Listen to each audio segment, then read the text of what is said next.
Hi అండి. అందరికీ నమస్కారం. Welcome to my channel. ఈ వీడియోలో ఏపీ ప్రభుత్వ ఉద్యోగ పెన్షనర్లకు పెండింగ్ బిల్లులు జమ అయ్యే తాజా సమాచారం గురించి తెలుసుకుందాము.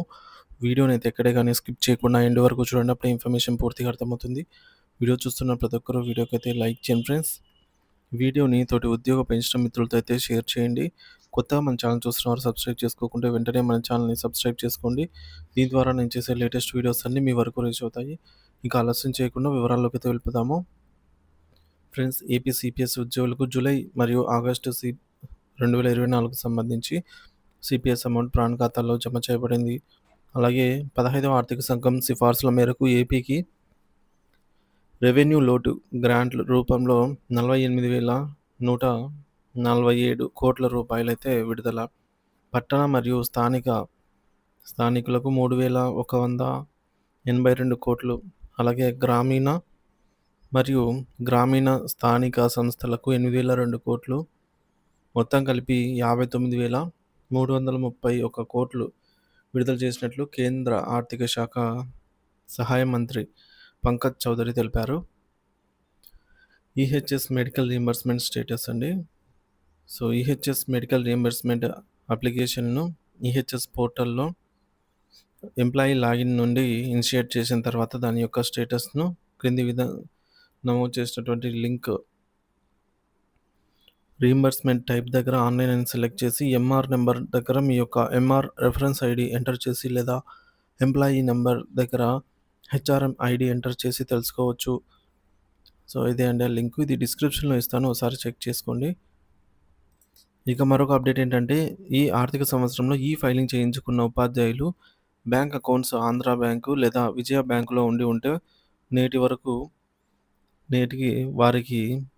వరకు రీఫండ్ అనేది జమ కాలేదు. ఎందుకంటే ఈ బ్యాంకులు ఆంధ్ర బ్యాంక్ వచ్చేసి యూనియన్ బ్యాంకుగా మారిపోయింది కాబట్టి.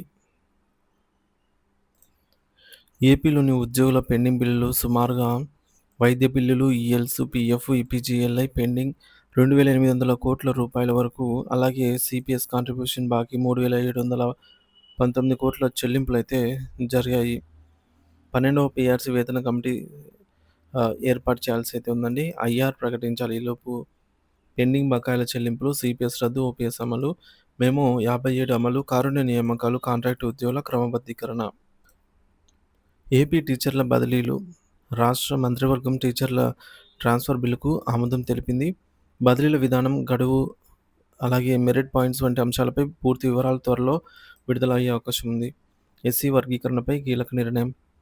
రాజీవ్ రంజన్ మిశ్రా కమిటీ ఎస్సీ వర్గీకరణపై ఇచ్చిన నివేదికను మంత్రివర్గం ఆమోదించింది. ఈ నివేదికలో సిఫార్సుల అమలుపై త్వరలో అధికారిక ప్రకటన వచ్చే అవకాశం అయితే ఉంది. ఇతర కీలక నిర్ణయాలు వెలువడిన వెంటనే తెలియజేయడానికి అయితే మన ఛానల్ అందుబాటులో ఉంటుంది. ఆయా మరియు నైట్ వాచ్మెన్ యొక్క జనవరి 2025, ఫిబ్రవరి 2025 నెలల గౌరవ వేతనం వారి యొక్క ఖాతాలో జమ చేయబడినది చెక్ చేసుకోగలరు. ఇక ఫ్యూనరల్ ఛార్జెస్ అండి. మట్టి ఖర్చులు, సర్వీస్ పెన్షనర్లకు మరియు ఫ్యామిలీ పెన్షనర్లకు 25,000 చెల్లింపుల గురించి వివరణ. ఎంత పెన్షన్ పొందుతున్నారు అనే దానికి సంబంధం లేకుండా అందరికీ 25,000 రూపాయలు ఫ్యూనరల్ ఛార్జెస్ అయితే చెల్లిస్తారు. 2022 పీఆర్సీలో ఫ్యూనరల్ ఛార్జెస్ 25,000కి పెంచబడింది అన్నమాట. సో సర్వీస్ పెన్షన్ కంటే ముందు వారి స్పౌస్ మరణిస్తే ఫ్యూనరల్ ఛార్జీల చెల్లింపులపై చాలా జిల్లాలలో చెల్లింపులు జరపకపోవటం పట్ల స్టేట్ గవర్నమెంట్ పెన్షనర్స్ అసోసియేషన్ పలు సందర్భాల్లో ప్రభుత్వాన్ని కోరుతూ ఇచ్చిన రిప్రజెంటేషన్ మేరకు ఆంధ్రప్రదేశ్ ప్రభుత్వం ఈ ఉత్తర్వులను అయితే విడుదల చేశారండి. సో సదరు ఉత్తర్వుల మేర 25,000 రూపాయలుగా నిర్దేశించిన ఫ్యూనరల్ ఛార్జీలు ఉద్యోగులకు, పెన్షనర్లకు జీవో ఎంఎస్ నెంబర్ 39 ప్రకారంగా తెలిపిన వారందరికీ కూడా 2022 నుంచి వర్తిస్తుందని అయితే వివరణ ఇచ్చి ఉన్నారు. కావున ఈ విధంగా ట్రెజరీలలో సర్వీస్ పెన్షనర్ కంటే వారి స్పౌస్ కాలం చేసినట్లయితే వారికి నిలుపుదల చేసిన ఫ్యూనరల్ ఛార్జీలు ఇప్పుడు చెల్లించేందుకు మార్గం అయితే సుగమమైంది. ఏపీజీఎల్ఐ అప్డేట్ అండి. నిధి.apcfss.in నిధి సైట్ నందు ఏపీజీఎల్ఐ నెలవారీ ప్రీమియం వివరాలు జూలై 2024 వరకు అప్డేట్ చేయబడినవి. జీవో ఎంఎస్ నెంబర్ 28 ప్రకారంగా ఫిబ్రవరిలో చెల్లించాల్సిన డిఏ పెండింగ్ బకాయిలను ఇవ్వాల్సి అయితే ఉంది.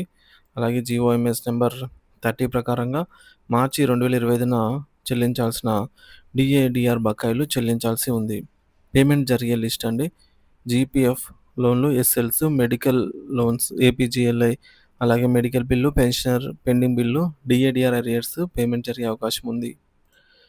ఇకపోతే ఈ నెలాఖరుకు ఉద్యోగుల బకాయిల చెల్లింపులండి. అమరావతి మార్చి. సో 5 ఏళ్ల నుంచి పేర్కొనిపోయిన ఉద్యోగుల బకాయిలను చెల్లించేందుకు కూటమి ప్రభుత్వం ప్రయత్నం చేస్తోంది. ఉద్యోగుల బకాయిలు 25,000 కోట్లు ఉన్నాయని ప్రభుత్వం అధికారికంగా వెల్లడించింది. సంక్రాంతి సమయంలో ఉద్యోగులకు బకాయిలను కొంతమేర చెల్లించింది. ఈ నెలాఖరు నాటికి జీపీఎఫ్ రిటైర్మెంట్ ప్రయోజనాల రూపంలో 4,000 కోట్ల రూపాయల నుంచి 5,000 కోట్ల వరకు చెల్లించాలనైతే భావిస్తోంది.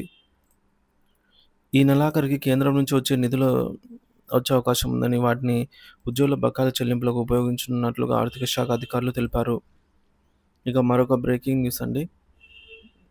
ప్రభుత్వ ఉద్యోగులకు గౌరవనీయులైన సీఎం గారు తీపి కబురైతే అందించారు. ఎంతమంది పిల్లలున్నా ప్రసూతి సెలవులు ఇస్తామనైతే ప్రకటించారు. ప్రభుత్వ ఉద్యోగులకు 2 పిల్లల వరకే ప్రసూతి సెలవులు ఉండగా, సో ఇప్పటి నుంచి ఎంతమందికైనా హాలిడేస్ ఇస్తామని అన్నారు. గతంలో అధిక సంతానం తానే వద్దని తానే చెప్పానని, ఇప్పుడు పిల్లలు కనాలని చెప్తున్నట్టు వెల్లడించారు. అలాగే ఎంతమంది పిల్లలున్నా తల్లికి వందనం ఇస్తామని సీఎం పేర్కొన్నారు. ఇకపోతే జెడ్పీపీఎఫ్ తాజా సమాచారం అండి. ఉమ్మడి అనంతపురం జిల్లా పరిషత్ ఉద్యోగోపాధ్యాయుల భవిష్య నిధి జెడ్పీపీఎఫ్ చందా స్లిప్పులు 2021, 2011, 12, 2020, 21 ఆర్థిక సంవత్సరాల వరకు మాత్రమే డౌన్లోడ్ అవుతున్నవి. కాబట్టి అవసరమైన ఉపాధ్యాయులు డౌన్లోడ్ చేసుకుని ఉపయోగించుకోగలరు. సో లింక్ అయితే zpffap.gov.in అండి. మార్చి 2025 నెల నుంచి అడ్వాన్స్ ట్యాక్స్ చెల్లించేవారు గుర్తుంచుకోవాల్సిన అంశాలు అయితే చూద్దాము. బేసిక్ పే రూ. 72,810 కలిగి 16% హెచ్ఆర్ఏ ఉన్నవారు, బేసిక్ పే 74,700 కలిగి 10% హెచ్ఆర్ఏ ఉన్నవారు ట్యాక్స్ చెల్లించవలసి ఉంటుంది. సో కనుక 70,850 లోపు బేసిక్ పే ఉన్నవారు అడ్వాన్స్ ట్యాక్స్ను నిలుపుదల చేసుకోవచ్చు. సో వారికి ఇంకా అదనపు సోర్సెస్ లేకపోతే ఇన్కమ్ సోర్సెస్ 2025-26 ఆర్థిక సంవత్సరంలో ఐఆర్ మరియు డిఏలలో పెరుగుదల ఉంటే, సో 70,850 బేసిక్ దాటిన వారు కూడా చెల్లించే అవకాశం అయితే ఉంటుందండి ట్యాక్స్ అనేది. సో మనకు బేసిక్ పెరగపోయినా, మనం గతంలో చెప్పుకున్నట్టుగా మన యొక్క డిఏ పెరిగినా, లేదంటే ఇంకా ఐఆర్ మనకు ప్రవేశపెట్టినా కూడా, ప్రకటించినా కూడా మనం ట్యాక్స్ పరిధిలోకి వచ్చే అవకాశం అయితే ఉంటుందన్నమాట. ఏపీ ప్రభుత్వ ఉద్యోగులకు మరొక గుడ్ న్యూస్ అండి. ఎంప్లాయీ హెల్త్ స్కీమ్ గురించి. ఏపీ ప్రభుత్వ ఉద్యోగుల ఆరోగ్య బీమా పథకం అమలుపై రాష్ట్ర ప్రభుత్వం కీలక నిర్ణయం తీసుకుంది. తెలంగాణ డీఎంఈ గుర్తించిన హాస్పిటల్స్లో ఏపీ ఉద్యోగులు చికిత్స పొందేందుకు అనుమతించింది.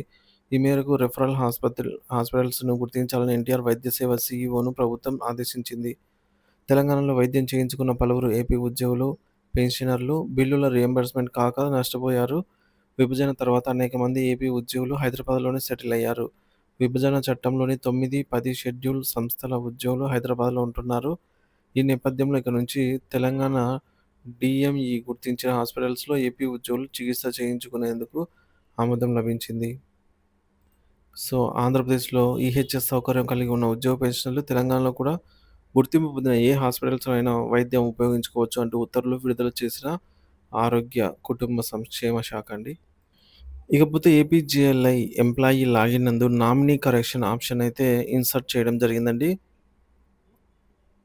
ఉపయోగించుకోగలరు. ఎవరైనా నామినీ పేరు కానీ అట్లాంటివి కరెక్షన్ చేసుకోవాలంటే ఉపయోగించుకోగలరు. అలాగే